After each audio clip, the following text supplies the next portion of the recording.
በስመ አብ ወወልድ ወመንፈስ ቅዱስ አሐዱ አምላክ። በስመ አብ ወወልድ ወመንፈስ ቅዱስ አሐዱ አምላክ።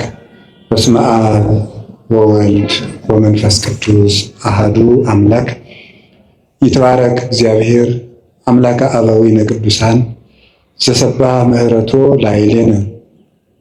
ይቅርታውን ቸርነቱን ምሕረቱን በእኛ ላይ ያጸና ቅድመ ዓለም የነበረ ይህንን ዓለም በከሃሊነቱ የፈጠረ ትንኝንም እንኳ ሳይዘነጋ የሚመግብ ሥጋችን ለብሶ ዓለምን ያዳነ ዓለምን አሳልፎ የሚኖር ጌታችን መድኃኒታችን ኢየሱስ ክርስቶስ ላደረገልን ለቸርነት ሥራው ሁሉ ከባሕሪ አባቱ ከአብ ከባሕሪ ሕይወቱ ከመንፈስ ቅዱስ ጋር አንድ ለምትሆን መንግሥቱ ክብር ምስጋና ይግባው። የእናታችን የቅድስት ድንግል ማርያም የቅዱሳን መላእክት የቅዱሳን ነቢያት የቅዱሳን ሐዋርያት የሰማዕታት የጻድቃን ረድኤታቸው በረከታቸው ከሁላችን ጋር ጸንቶ ይኑር። የተከበራችሁ አባቶቻችን ሊቃውንተ ቤተ ክርስቲያን፣ ካህናት አባቶች፣ ዲያቆናት ወንድሞች፣ የጌታችን የመድኃኒታችን የኢየሱስ ክርስቶስ የድኅነት ቤተሰቦች የምትሆኑ ምእመናን አንድ አምላክ በሚሆን በአብ በወልድ በመንፈስ ቅዱስ እንደምን ዋላችሁ? እንደምን አመሻችሁ? እንደምን ሰነበታችሁ? ቸርነት ገንዘቡ የሆነ ፈጣሪያችን ለዚህ ሰዓት በማይመረመር ቸርነቱ ስላደረሰን ስሙ የተመሰገነ ይሁን። በመካከላችን ተገኝቶ እንዲያስተምረን ቅዱስ ፈቃዱ ይሆንልን። እንደ እግዚአብሔር ፈቃድ የምንማማርበት ርዕሳችን ጊዜ ለምን በሚል ርዕስ ነው የምንማማረው። እስኪ በሉ ድገሙ፣ ሶስተኛ በሉ። ጊዜ ለምን ነው። እንግዲህ ኦርቶዶክሳዊነት ወይም ኦርቶዶክሳዊ ሰው አንድ የቤተ ክርስቲያን አባት ሲናገር በትክክል የሚኖሩ ሰዎችን ካያችሁ እነርሱ ክርስቲያኖች ናቸው ብሎ ይናገራል። በትክክል የሚኖሩ ሰዎችን ካያችሁ እነርሱ ክርስቲያኖች ናቸው። ክርስቲያኖች እውነትን የሚያምኑ ናቸው። እውነት ነፃ ያወጣል። ስለዚህ ነፃ ፍጡሮች ናቸው። ነፃነትም ከእውነት ነው፣ እውነትም ነፃነት ነው። እውነትን የያዙ ሰዎች ነፃ ናቸው። ነፃ አእምሮ ያላቸው ሰዎች ደግሞ ከህሊና ዕዳ ሸክም የተለዩ ናቸው። እነሱ በትክክል ራሳቸውንም ዓለምንም መምራት መኖር ይችላሉ። እና ክርስቲያንነት ማለት በትክክል መኖር ነው። ክርስቲያንነት በትክክል መኖር ከሆነ ስለ እያንዳንዱ ነገር እንዴት እንደምናደርገው ማወቅ አለብን። ክርስቲያኖች አንድ ነገር እጃቸው ሲገባ ምን ሊያደርጉት እንደሚገባ የሚያውቁ ናቸው።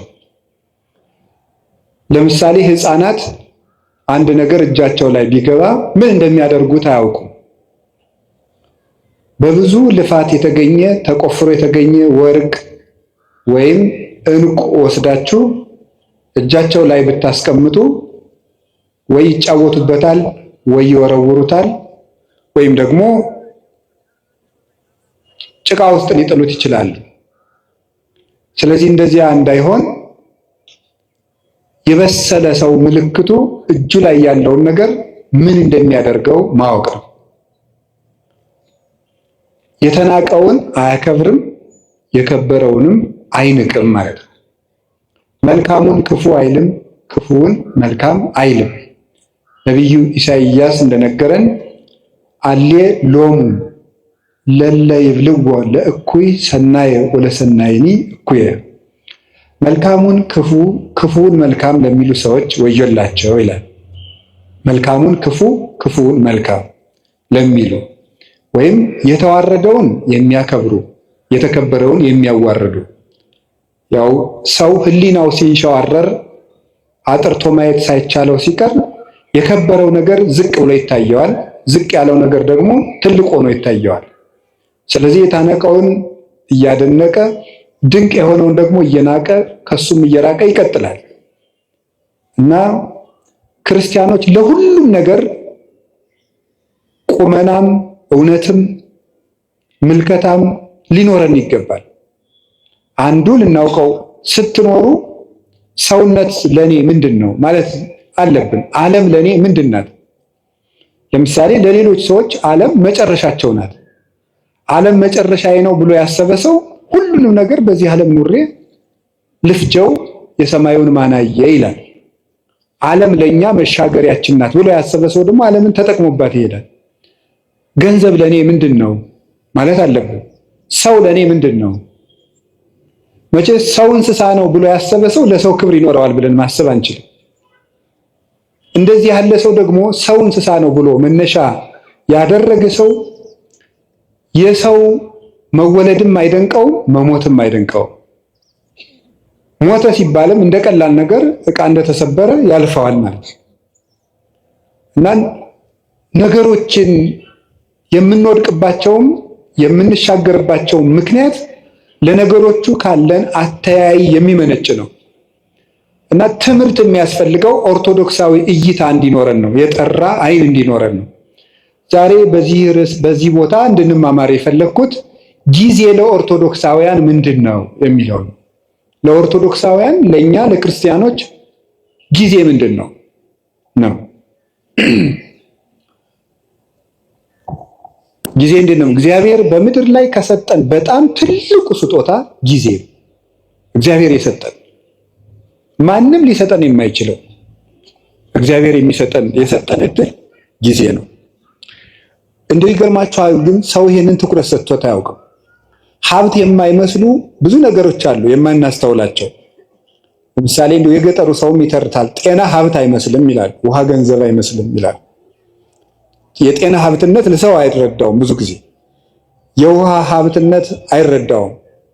የአየር የኦክሲጅን ሀብትነት አንረዳውም። ኦክሲጅንን ሰዎች የሚያዙበት ቢሆን ኑሮ ለስንት ቀን መቆየት እንደምትችሉ አስባችኋል? ኦክሲጅን በሆኑ ሰዎች እጅ ቢሆን ኑሮ ሁላችን ገለውን አናድርም ብላችሁ ነው? እነዚያ ሰዎች እነገሌ ናቸው እንዳትሉ ወስዳችሁ አታነካኩኝ ነው ያልኩኝ። በሰዎች እጅ ቢሆን ኑሮ ነው ያልኩት። በሰው እጅ ቢሆን ኑሮ አየር ስንት ቀን ነው የምንሰነበተው? ዛሬን ራሱ ማደር እንችላለን? እንችልም። የውጭውን ይቅርና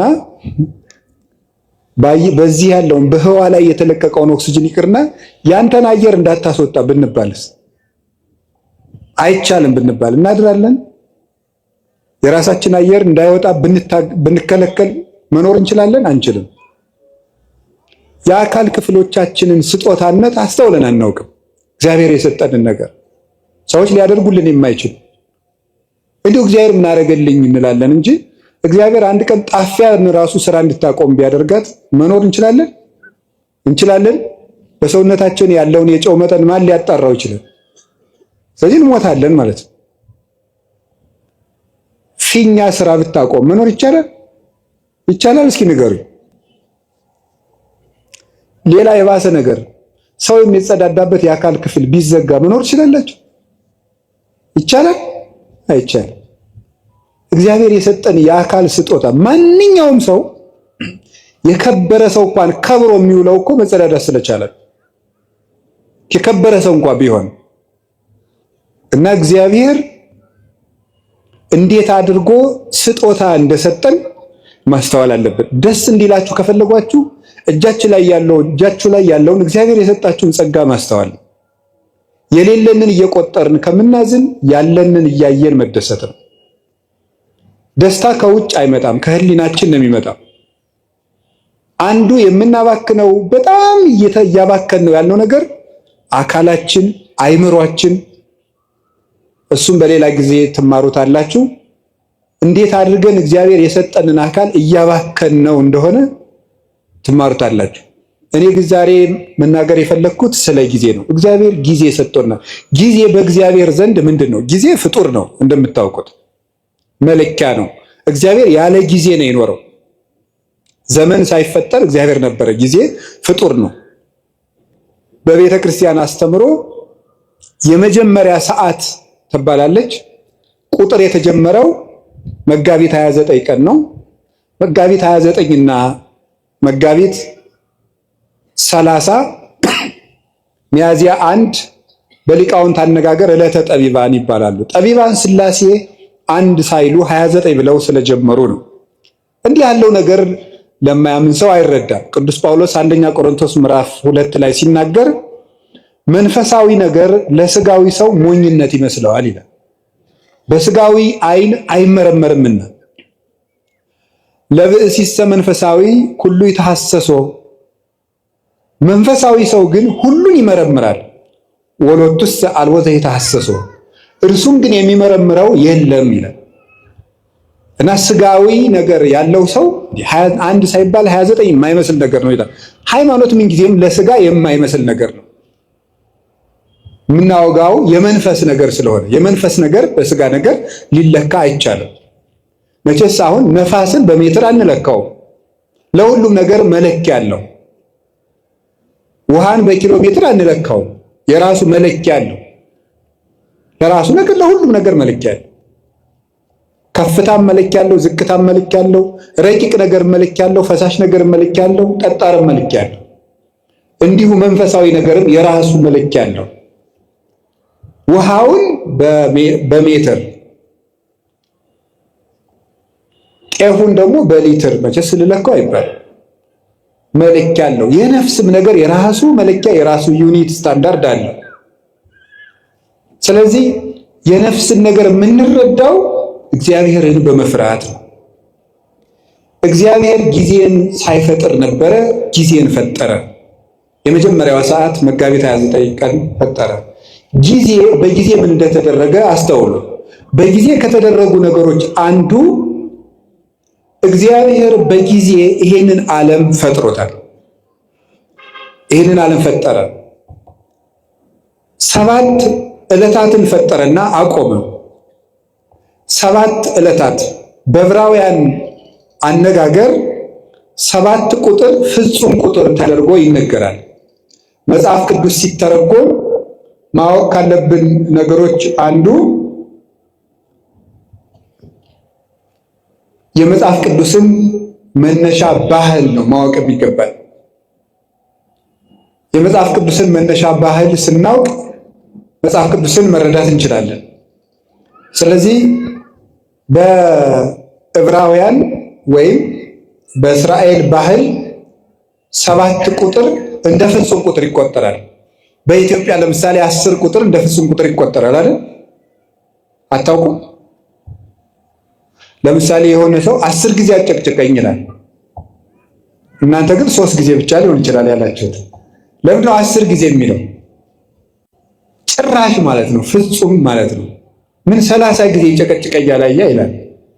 ነገርከኝ እኮ ይላል። ብፁዕ አባታችን መጥተዋል።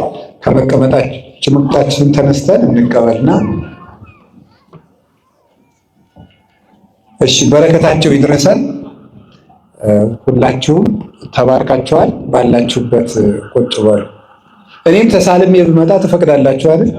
እሺ።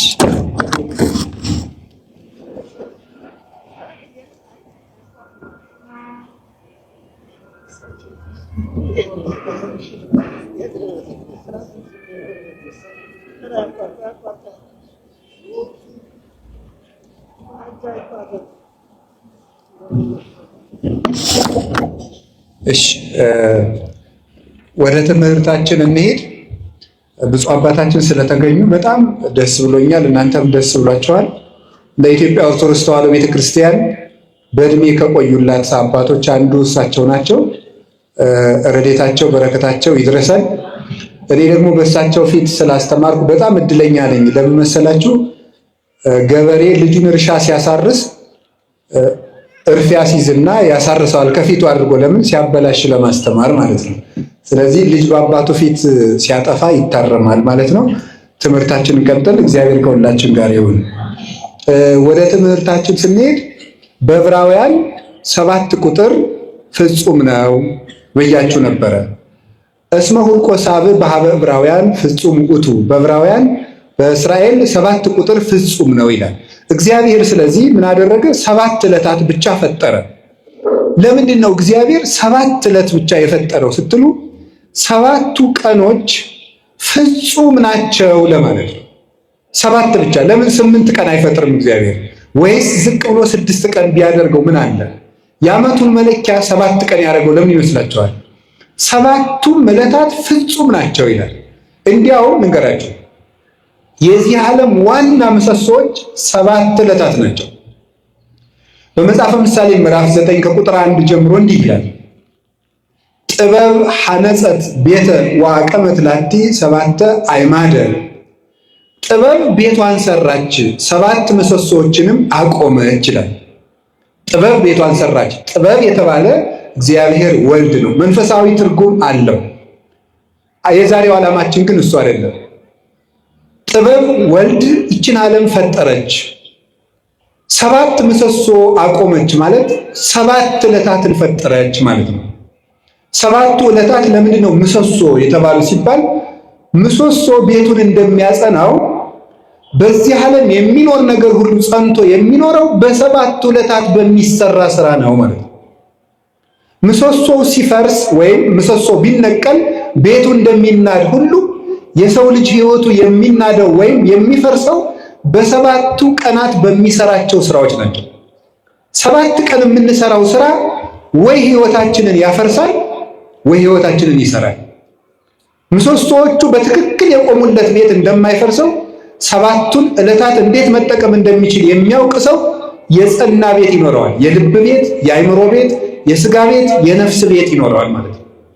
ስለዚህ ዕለታትን ከመጠቀም እንኳን እኛ እግዚአብሔር ራሱ ቀን ተጠቅሞ ነው ስራ የሰራው።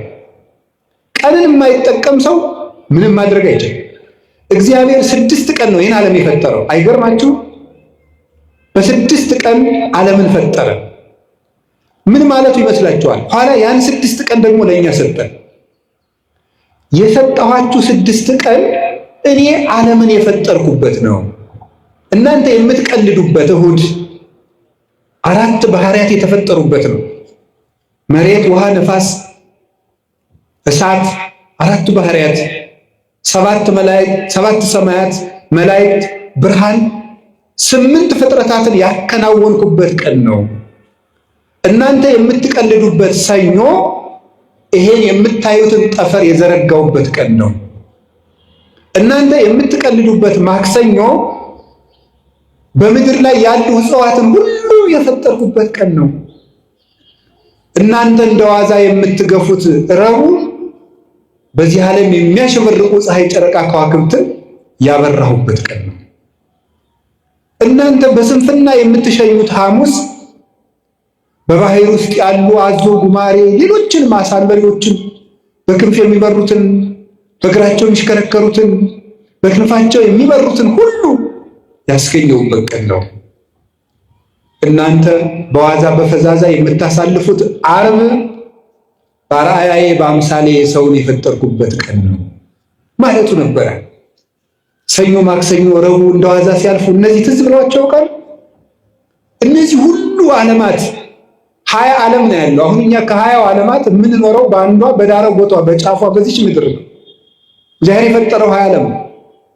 ከ20ኛው በዚች ዓለም የምናየው ነገር ሁሉ እንኳን ተመርምሮ አይዘለቅም። ሕሊና ራሱ ይደክማል ቢያስብ። እንኳንስ ሌላውን ያንን ሰው ተፈጥሮ እንኳን ብታዩት ሊገባና አይችልም። እንደዚህ ያሉ ድንቅ ነገሮች የተደረጉት በ6 ቀን። የጊዜን ጥቅም አያችሁት? በ7ኛው ቀን እግዚአብሔር አረፈ። ምን ማለት ይመስላችኋል? እግዚአብሔር 6 ቀን ሰራና አረፈ። ስራችሁ ብዙ ይሁን እረፍታችሁ ጥቂት ይሁን ማለቱ ነበር። በቁሙ ነው። ወርቅ አለው፣ መንፈሳዊ ትርጉም አለው። ስራችሁ ብዙ ይሁን እረፍታችሁ ግን ጥቂት ይሁን። ይኸውላችሁ በዚህ ዓለም ላይ ብዙ ሰዎች የሚቸገሩበት ምክንያት ደስታን ፍለጋ ነው። ደስታ ደግሞ ከመስራት የሚመጣ ነው እንጂ ከማረፍ የሚመጣ አይደለም። ሐዘን ከየት ይወለዳል ካላችሁ ከረፍት ብዛት ነው። የኃጢአት ምንጮች የሚባሉት መብል፣ መጠጥ፣ የረፍት ብዛት፣ እንቅልፍ ናቸው። ስለዚህ እረፍት የሚያበዙ ሰዎች ምንጊዜም ህይወታቸው ሐዘንተኛ ነው። የእንቅልፍ ብዛት የተሞጫጨቀ ልብስ ያስለብሳል ይላል ሰሎሞን። ድሃ ያደርጋል ማለት ነው ብዙ የምትተኛ ከሆነ። የእንቅልፍ ብዛት መጽሐፍ ቅዱስ ነው ያለው፣ የተሞጫጨቀ ልብስ ያስለብሳል። ጊዜን ባለመጠቀማችን ምክንያት አይ ጊዜ የሰጣቸው እና ያገሌ ሀብታሙ ነው ምናምን ቢባል የድንቁርና ጉዳይ። በጊዜ ያለመጠቀማችን እንዴት እንደሚጎዳን ተመልከቱ። እስቲ ርዕሳችን ምንድን ነው? እስቲ በሉ ምን አላችሁ? ጊዜ ለምን? እግዚአብሔር በጊዜ ዓለምን ምን አደረገበት አልኳችሁ? ፈጠረ። ዓለምን አጸናበት። ጊዜ ምሰሶ ነው። ጊዜ መፍጠሪያ ነው። የሌለን ነገር ማምጫ ነው። ጊዜውን የሚጠቀም ሰው የሌለ ነገር ያመጣል። እግዚአብሔር በጊዜ የሌለን ነገር አመጣ። ሰማይ አልነበረ፣ ምድር አልነበረ። የሌለንን ነገር ማምጣት ከፈለጋችሁ ጊዜያችሁን ተጠቀሙ። ጊዜ ላይ የሚቀልድ ሰው ምኞቱን ታቅፎ ይሞታል እንጂ ምንም አያመጣም። ጊዜ ነው የሌለውን ያመጣል። እግዚአብሔር በጊዜ ለክቶ የምሕረት ቀጠሮ ሰጠ። በኖህ ዘመን 120 ቀን 120 ዓመት ሰጠው አለ። 100ውን ቀለዱ፣ በ20 አጠፋቸው። 20ውን ትቶ አጠፋቸው። በኖህ ዘመን የነበሩ ሰዎችን 120 ሰጣቸው። 20ው ሲቀር ንስሐ እንገባለን ሲሉ 100 ሳያልቅ ጨረሳቸው። ጊዜን ካልተጠቀምክበት ብሰጥህም አትጠቀምበት ብሎ ወሰዳቸው። ዛሬ ለምን ይመስላችኋል የምንቀሰፈው? እግዚአብሔር ጊዜ ሰጠ፣ አልተጠቀምንበትም። ስለዚህ እየቀነሰ ይወስደናል ማለት ነው። በሰጠን ጊዜ ካልተጠቀም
ብዙ አዳምጣችሁ ስንት ተናገሩ ነው?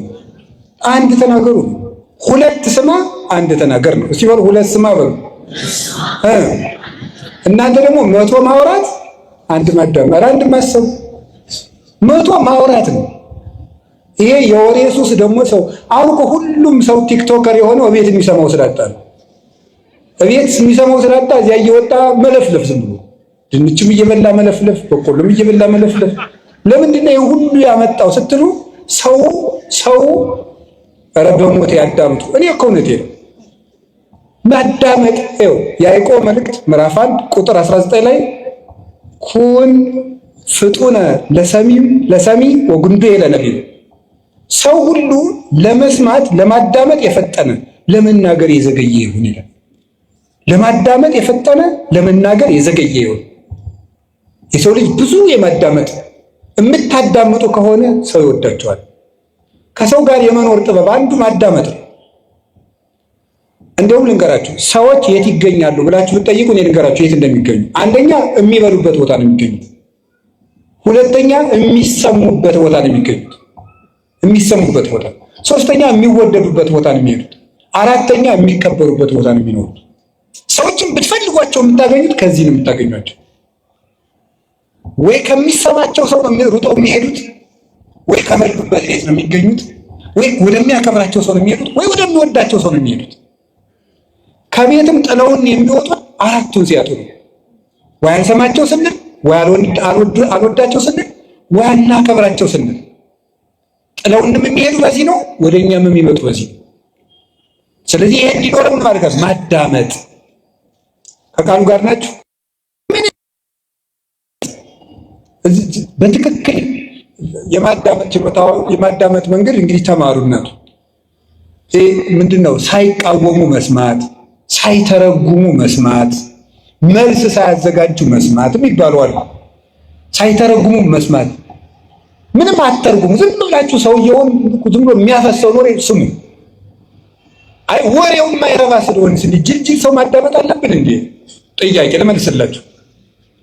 አንድ የገዳም መምኔት ነበረች እና የገዳሙ እናቶች ተሰብስበው ምን አሏት? እናታችን አቤት ሰው የማይረባ ወሬ ሲያወራን ዝምን ነው እንስማ፣ እንዴት እናርጋለን? ወይ ጥለን እንሂድ። ከሰው ቤት ሄዳችሁ የሚረባ የማይረባ ምግብ በአንድ ላይ ቢያቀርቡላችሁ ምን ታደርጋላችሁ አለቻቸው።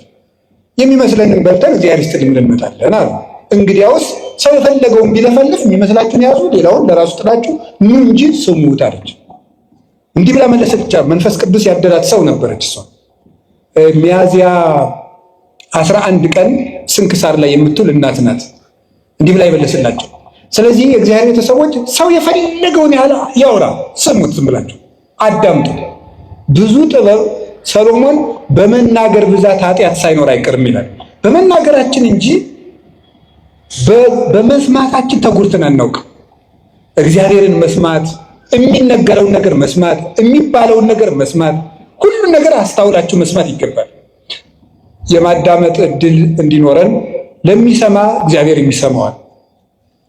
ለዚህ ነበረ የጌዴዎን ልጅ ቆሞ ስምዑኒ ሰብአ እስራኤል ወእግዚአብሔር ይስማዕክሙ፣ የእስራኤል ወገኖች ወይ ስሙኝና እናንተንም እግዚአብሔር ይስማችኋል። ሰውን የሚሰማ ሰው እግዚአብሔርም እሱን ይሰማዋል። ጊዜ ለማዳመጥ ጊዜ ለምን አልኳችሁ? አቤት ለማዳመጥ ጊዜ ስጡ። አንድ ለመናገር ግን ቀንሱት። እኔ እውነቴን ነው፣ በዚያው ልናገር። እኔ የካህናት ችግር በጣም የሚያሳዝነኝ ከካህናት ሄዳችሁ ስትናገሩ ወጡን ተናገሩ። በዚያው ልንገራችሁ። አሁን ለምሳሌ ባልና ሚስት ተጣልተው ምክር ፍለጋ ከካህኑ ሲሄድ ተጣልተናል አስታርቁ ብሎ ለመናገር ከመጋባታችን በፊት የተዋወቅነው ወፍጮ ቤት ነበር ብሎ ይጀምራል። እንዴ ይሄ ሁሉ ምን ያደርጋል? እውነት እኮ ነው የምነግራችሁ እኮ ይሄ ሁሉ የሚሰራው ስራ አለው የለም። ባለቤቴ ጋር በዚህ ጊዜ ተዋወቅን፣ እንዲህ ብለን ተጋባን፣ ይሄ አጣላን፣ ይሄ እንዲህ ችግር ፈጠረብን፣ 5 ነጥቦች ነው ያሉኝ፣ እባክዎትን መፍትሄ ያምጡልኝ ነው የሚባለው። እንዲህ ነበረ፣ እንደዚህ ያሉ ነበር፣ አጎቷ ፓይለት ናቸው፣ ምን ያደርግልናል? አይረባም። መጥኖ መናገር፣ በደንብ ማዳመጥ ከሰው ልጅ ይጠበቃል። ክርስቲያኖች ክርክም ናቸው። የምትናገሩበትን ቦታ ሰው እንዲሰማችሁ ከፈለጋችሁ ወርቁን ልቅም አድርጋችሁ ማቅረብ መልመድ፣ እንደገና ደግሞ ሁሉን ማዳመጥ መልመድ። እግዚአብሔር ለማዳመጥ ጊዜ እንዲኖረን ይርዳን። ብዙ ሰው በጣም ችኩል ነው። በእውነቱ ብዙ ሰው በጣም ችኩል ነው። አያዳምጥም። ዝም ብሎ ወግዞ ነው የሚሮጠው። አሁን እዚህ ላይ አንድ ጊዜ ስልጠና ሲሰጥ ምን እንዳለ እንገራችሁ። ስልጠና እየሰጠን ወሬ እንዴት እንደሚዛባ ለማንገር የመጀመሪያው ቦታ ላይ ለተቀመጠው ሰውዬ አርዮስን የረታው የእስክንድሪያው ሊቅ ቅዱስ አትናቴዎስ ይባላል ብለን በጆሮ ነገር በል እንግዲህ አንተም በጆሮ ነገር ብለን በጆሮ ሲባል የመጨረሻው ሰው እወድሃለሁ የሚል ወሬ መጣ። ለምንድን ነው ሲባል በትክክል አያዳምጥም ማለት ነው። ወይ ወሬ ሰባሪ አለ፣ ወይ ወሬ ሰራቂ አለ፣ ወይ ደግሞ ወሬ የማያዳምጥ አለ ማለት ነው። በትክክል ማዳመጥ በትክክል የሚባለውን ነገር ብዙ ሰዎች ከቤተ ክርስቲያን የሚወጡበት ምክንያት በትክክል አያዳምጡ፣ ልብ ሰጥተው አያዳምጡ። ይሄንን ነገራቸው እና የሰውን ወሬ ደግሞ አለመተርጎም፣ አለማጣመም፣ አለመሰንጠቅ፣ ሌላ ትርጓሜ አለመስጠት፣ ከትናንት ጋር አለማያያዝ፣ ከነገ ጋር አለማያያዝ፣ አሁንን መስማት ማዳመጥ መልመድ አለብን። ጊዜ ለማዳመጥ እስኪ በሉ 3 ነጥቦች ነው የቀሩኝ። ጊዜ ለስራ እስኪ በሉ ጊዜ ለስራ በሉ። አቤት ጊዜ ለምን? አሁን የኛ ሀገር ሰው ደግ ነው፣ የኢትዮጵያ ሰው በዚያው ደግሞ ቂመኛ ነው። በጣም ቂመኛና ወግ ሰንጣቂ ነው። ከምንድን ነው የመጣ ብዬ እንደው ዝም ብሎ ሲገርመኝ ዝም ብዬ ቁጭ ብዬ ሳስበው ነው። ጥናት አላረኩበትም፣ ባለሙያም አይደለሁም። ሳስበው ከስራ ፈትነት ነው የሚመጣው። ይሄ ወሬ ሰንጣቂነታችን የሚመጣው ቁጭ ብለን እንደዚህ ያለኝ እንደዚህ ለማለት ፈልጎ ነው፣ በቀደም እንደዚህ ያለኝ ለካ እንዲህ ማለቱ ነበር የምንልበት ዋና ምክንያት ስራ ፈት ስለሆነ ነው። ወሬ ስንቀምር የምንውለው የስራ ቀምር ስለሌለን፣ ስለዚህ መስራት መልመድ አለብን ነው። እንዳንሰራ አገሪቱ የስራ እድል የላትም። የእናንተ ጥያቄ ወንድሜ፣ አንተ አልገባህም። ካባን ለብሰህ ለፍልፈህ ትሮጣለህ። እኛ ስራ አጥተን ያለ ነው አይደል? ነው መልሱ ነው። እኔም ደግሞ መልሳለሁ። ሌላው ቢቀር አታነቡም ወይ? እማታነቡሽ ስራ የለም፣ አልተቀጠራችሁም፣ ንግዱም ሙቷል አላችሁ። ምንም ማለት ለምን አታነቡ? አንድ ሊቀ ጳጳስ አንዱን ሰው አገኙትና ልጄ ለምንድን ነው የማትማር አሉት። አይ ምን እየበላው ልማር አላቸው። ስትደነቁር ምን እየበላ ደነቆርክ አለ። እንዲሁ እኮ ይገርማል እኮ። ለምን አታነቡ? ቁጭ ብላችሁ ዝም ብሎ ወሬ ስትጠቀጥቁ ከምትሉ ቁጭ ብላችሁ እስኪ አንብቡ። እውነቴን እኮ ነው የምነግራችሁ። ተግባር እኮ የሐሳብ ልጅ ነው። ሐሳብ ደግሞ የሚገኘው ይኸውላችሁ፣ እንጨት ሳትሰበስቡ እሳት ማንደድ ትችላላችሁ? ይቻላል? አይቻልም። ሐሳብ ሳይኖርህ ተግባር የታመጣለህ? እቅድ የታመጣለህ? ስራ የታመጣለህ? ከሰው ጋር የመኖር ስልት የታመጣለህ? ተግባቦት እንዴ! ልንገራችሁ፣ እኔ ባለፈው አንድ ቦታ ሄጄ ውጭ ሀገር አንድ ቦታ ለጉባኤ ነው የሄድኩት። ዱባይ ስደርስ ኤርፖርቱን አላውቀውም። ያው ኤርፖርቱን አላውቀውምና ሰዎቹ ዊልቸር ቡክ አድርገውልኝ ነበር። ያው እንደ ዕቃ እየገፉ አቅጣጫ እንዲያሳዩኝ ማለት ነው። እና እዛ ሲሄድ ዝም ብዬ ብዙ እንግሊዘኛ አልችልም፣ ጉድ አፍተርኑን ምናምን እችላለሁ። እና እዛ ዱባይ ኤርፖርት ውስጥ ያገኘሁትን ሰውዬ በጣም ነው የማመሰግን፣ ረዳኸኝ እንደዚህ። እና እኔ ብዙ ጊዜ አቅጣጫ የማወቅ ችግር አለብኝ አልኩት። እንደው ሳስበው ግን ኋላ ጉራ ነው እንዴ አልኩት። አቅጣጫ የማወቅ ችግር አለብኝ ስለው ምን አለኝ? አይ መግባባት ከቻልክ ችግር የለውም ማለት እና በህሊና ይዤው ቀርቼ ነው። መግባባት ከቻልክ አቅጣጫ አይጠፋም ብሎኝ ነው። እስኪ በሉት ይሄን ቀን መግባባት ከቻልክ አቅጣጫ አይጠፋም ነው። ስለዚህ መግባባት ከቻላችሁ የኑሮ አቅጣጫ አይጠፋም። እንዳትግባቡ ግን አትማሩ። ዝም ብለን ንግግራችሁ ወልዳፋ ምናምን እንዲህ ትትና እኮ ያስፈልገዋል። አነጋገር ካነጋገር ይፈረዳል፣ ካያያዝ ይቀደዳል። ከሰው ጋር እኮ ተግባብተን ለመኖር ራሱ መማር አለብን፣ ማንበብ አለብን። ጊዜ ለስራ እግዚአብሔር 6 ቀን ሰራ፣ 1 ቀን አረፈ። እስኪ በሉ እግዚአብሔር በሉ። እስኪ ስንት ቀን አረፈ? ያችም እሱ አርፎ ሳይሆን ለኛ ብዙ ሰርታችሁ ጥቂት ረፉ ለማለት ነው። መንፈሳዊ ፍቻ አለው። 6 ቀን የተባሉ 6ቱን ቃላተ ወንጌል ፈጽማችሁ 7ኛው መንግስተ ሰማያት ፍጹም ተወርሳላችሁ። አንድም 6000 ዘመን ሲፈጸም ፍጹም እረፍት ክርስቶስ ይመጣል ነው ሐሳቡ። ግን በቁሙ ግን ስራ መስራት አለባችሁ። ጊዜ ለስራ በሉት። የተቀጠርኩበት ካምፓኒ የለም ካላችሁ ማንበብም ስራ ነው። ማንበብ ስራ ነው። ማሰብም ስራ ነው። መራመድም ስራ ነው። እንዴ መጽሐፉ መነኮሳት እኮ ይላል እየሰገድክ ራሱ ዝሙት ካልጠፋልህ ተንቀሳቀስ ይላል። ተንቀሳቀስ፣ ቁጭ አትበል ከቤት ይላል። ተራመድ ብሎ ይነገራል። መራመድ፣ ስራ መስራት፣ መንቀሳቀስ እንደ በቃ ካቃታችሁ ደግሞ ሩጡ ራሱ እንዲህ እውነቴን እኮ ነው የምነግራችሁ። ብቻ ገደል እንዳገቡ ናቸው። ሩጡ፣ ብትሮጡ ይሻላል ቁጭ ብላችሁ መከራችሁን ከምታዩ ማለት ነው። እንዲያው ይባላል ይላል እኮ አባቶቻችን፣ እንደው ዘመን አድርገን ስናገረው ስራ የፈታ አይምሮ የሰይጣን ቤተ ሙከራ ነው ይባላል። ሰይጣን ኃጢአቶችን ቴስት የሚያደርግበት ስራ ፈቱ ላይ ነው የሚወሰድ። እንዲያውም ከሚሰራው ሰውዬ እያፈረ የሚመጣው ሰይጣን ሁሉ ወደዚያ ሰውዬ ነው የሚሰበሰብ እና የሚሰራውን ሰውዬ የሚፈትነውን ሰይጣን የስራ ፈቱ ሰይጣን እስኪ ዞር ዞር ብዬ የሚሰራው ሰውዬ ጋር የሚታገለውን ሲያገኝ ረዚያ አትልፋ የኔ ስራ ፈታለን አንሂድ ብሎ እንደ ድግስ ወደዚያ ዞት የሚሄድ ነው የሚመስለኝ ነው። እሺ እና የምሬንም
ዘገዳም እንስሳ እለሊወን ጎዩ ወገረሩ አምሳለ ዘገዳም እንስሳ አኮኑ ደንገጹ በድምፁ ለገብረ ኪዳን አንበሳ አኮኑ ደንገጹ በድምፁ ለገብረ ኪዳን አንበሳ። እኔ ምን ልበላቸው? አንበሳ ናቸው። የወንጌል አንበሳ ናቸው። የትህትና አንበሳ ናቸው። የክብር አንበሳ ናቸው። በእውነት እግዚአብሔር የሰጠንን ኢትዮጵያ ወይም ደግሞ ዓለም ሁሉ በእውነት ታድላለችና እግዚአብሔር በእውነት እሳቸውን የሰጠን አምላካችን ክብር ምስጋና ይግባው። ለምን መሰላችሁ? አባቶቼ፣ ወንድሞቼ፣ እናቶቼ፣ እህቶቼ እግዚአብሔር እንዳይፈርድብን አደራ እላለሁ። ለምን ይሄን አልክ በሉ።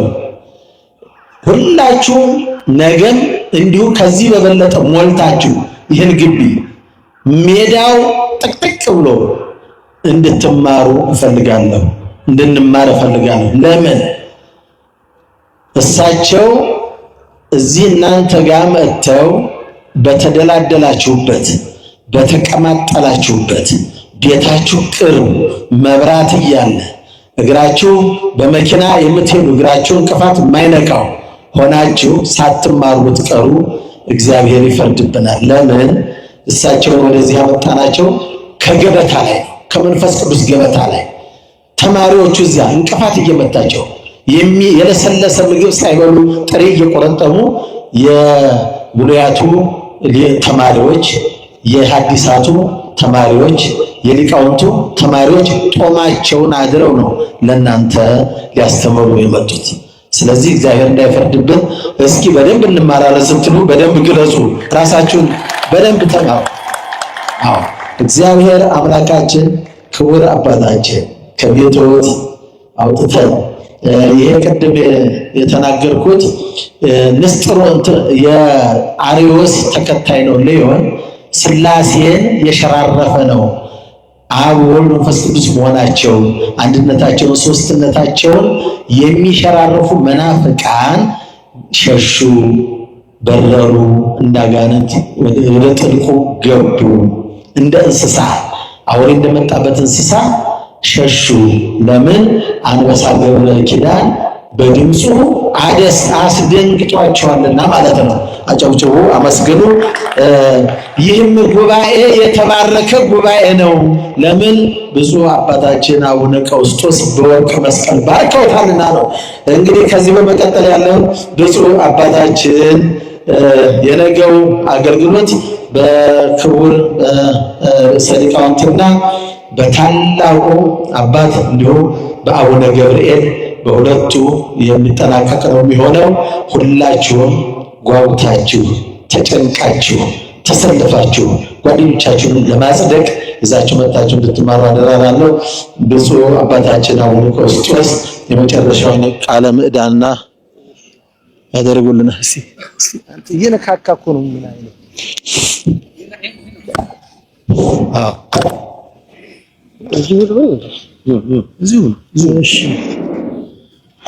የሰማነውን በልቦናችን ያሳድርብን።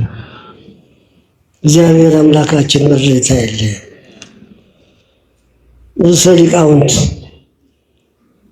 ቆሞስ አባ ገብረ ኪዳን ረጅም ዕድሜ ከተሟላ ጤና ጋር ሰጥቶ ያኑርልን።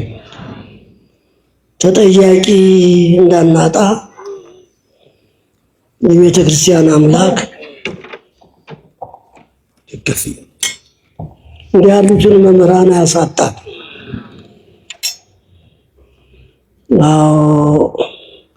እንግዲህ ጊዜ ለምን ለማን፣ ጊዜ ለልጅ ለባል ለሚስት፣ ጊዜ ለቤተሰብ፣ ጊዜ ለስራ፣ ጊዜ ለድህነት ለመዳን ብለው በዚች ምሽት እዚህ ያለነውን ብቻ ሳይሆን ቃሉ የደረሳቸውን ሁሉ ቤተሰብ ቤተ ነፍስ በዚህች ምሽት ገንብተው አንጸው አሳምረው ሰርተውልናል። ቤተ ነፍሳችን በሚገባ በጣፈጠ ቃል በረቀቀ ምስጢር አሳምረውልናል። እኔ አሁን ጊዜ ለመስማት ነው የመጣሁት። ጊዜ ለመስማት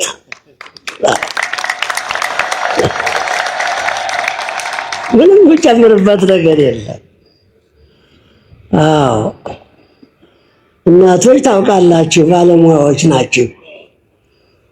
ድግስ ደግሳችሁ ቅመሙን የሚያስፈልገውን እንጀራው ተጋግሯል። በመጀመሪያ የዚያ መባያ ጣፍጦ እንዲበላ በሚገባ አዘጋጅታችሁ ታፈላላችሁ። ወጥ እና ያለን ባንሰራው ሲንተከተክ ደህና አድርጎ ሲፈላ ድንገት ቀዝቃዛ ውሃ አይጨመርበትም። ከተጨመረበት ይበላሻል። ያን የፈላውን አውጥቶ መብላት ብቻ ነው። እንግዲህ ያመሸንበት ይሄ ነው። ጣፋጭ በሚገባ ቀምመው ይልቅ 80 አሐዱ መጻሕፍትን ሰብስበን እናሸክማቸው ብንል አንገታቸውን ቆልሞ ይጥላቸዋል። ነገር ግን 80 አሐዱ መጻሕፍትን አንበው ተርጉመው አመስጥረው ሕሊናቸው እንዲወስን ብሩህ አእምሮ መንፈስ ቅዱስ ሰጥቷቸው ምንም የያዙ አይመስሉም። ከዚያ ከረቂቁ ጎተራቸው እያወጡ ነው ደህና አድርገው ሲናኙት ያመሹት። አይተናል። ደግሞ ምናልባት ትከታተሉ እንደሆነ የ4 ዓመት ሕፃን ልጅ በቃሏ ሸምዳ ይዛለች ትምህርታቸው። አዎ ምንም እንደው አንዷም ነጥብ ሳይቀራት የመንፈስ ቅዱስ ኃይል ረቂቅ ነው። ትንሽ ትልቅ አይልም። እሱ የመረጠው እሱ ከፈቀደ ባደረበት ሰው ላይ ሁሉን ነገር ማድረግ እንዲችል ያደርገዋል የእግዚአብሔር መንፈስ። ያቺ ሕፃን ልጅ የእሳቸውን ትምህርት ስብስብ አድርጋ ይዛ በእሳቸው ፊት እንደገና መልሳ እንድትናገር ስትጠየቅ አንደበቷ እንኳን ያው ደስ የሚል ምላስ አላት፣ የሕፃን ምላስ። አዎ እንደው የሕፃንነቷ እንትን ሲላት ወዛለው እንጂ ሌላ አላደናቀፋትም። የእግዚአብሔርን ስጦታ ሳደንቅ ሰንብቻለሁ። ክብር ምስጋና ለእግዚአብሔር ይሁን። አዎ እናንተማ በዚህ በቅርቡ ያላችሁት እንግዲህ ምንም ምስክር አያሻም። በደንብ ቤተ ነፍሳችሁ ተገንብቶላቸዋል። እኔም ራሴ እንደ ጊዜ ለማን ሲባል እኔ የት ነበርኩ? ስንት ጊዜ አሳልፌያለሁ። ምንድን እስከማለት ደርሻለሁ። ራሴን እንድጠይቅ አድርጎኛል። ትምህርት እንደዚህ ነው። እግዚአብሔር ሲፈቅድ ነው ደግሞ እሳቸው እግዚአብሔር መንፈስ ቅዱስ አቀናብሮ ለማስተማር እንደ ቅዱስ ጳውሎስ ፈቅዶላቸው መንፈሱን አሳድሮባቸው ነው። ብዙ የተማሩ ሰዎች አሉ፣ ያነባሉ፣ ይተረጉማሉ። ግን እንዲህ ጣፍጦ ለሰው ሕሊና የሚረዳ ትምህርት ለማቅረብ ይቸግራል። እኔም ይቸግረኛል በራሴ በኩል እና በጣም ነው የክፋት አይደለም እንጂ ቀናባቸዋለሁ እኔ። አዎ ጽኑ ለእንተ ታቢ ጸጋ ይላል። ብላ አድርግ ታዲያ የሚበልጥ ጸጋ ነው። ይሄ የመንፈስ ቅዱስ ስጦታ ነው። እንዲህ ያለ ያስቀናል። እቀናባቸዋለሁ። ተመስገን እንዲህ ያለ ሰው ያላሳጣን፣ እንዲህ ያለ ሊቅ የሰጠን። ተጠያቂ ማግኘት ቀላል አይምሰላችሁ። አዎ ተጠያቂ ያስፈልጋል። የዚህች ቤተክርስቲያን ተጠሪ ናቸው። አንድ ከበድ ያለ ነገር ቢመጣ እስቲ ሊቁን ጠይቁ ነው የሚባለው። አዎ እኔ ለራሴ የከበደኝ ነገር ቢኖር ወደ እሳቸው እደውላለሁ። አዎ ስለዚህ ተጠያቂ እንኳን ያላሳጣን። ክብር ምስጋና ለእግዚአብሔር ይሁን። ይህንን ጉባኤ ያዘጋጃችሁ ከአስተዳዳሪው ጀምሮ በእውነት እግዚአብሔር ይባርካችሁ። የእናንተ ንቃት ነው እሳቸውን ያመጣቸው። ለዚህ ሕዝብ አስባችሁ በተሻለ መንገድ በተቃና አንደበት በጠራ ዕውቀት ቢተላለፍ መልእክቱ ብዙ ሰዎች ይጠቀማሉ ብላችሁ እየመረጣችሁ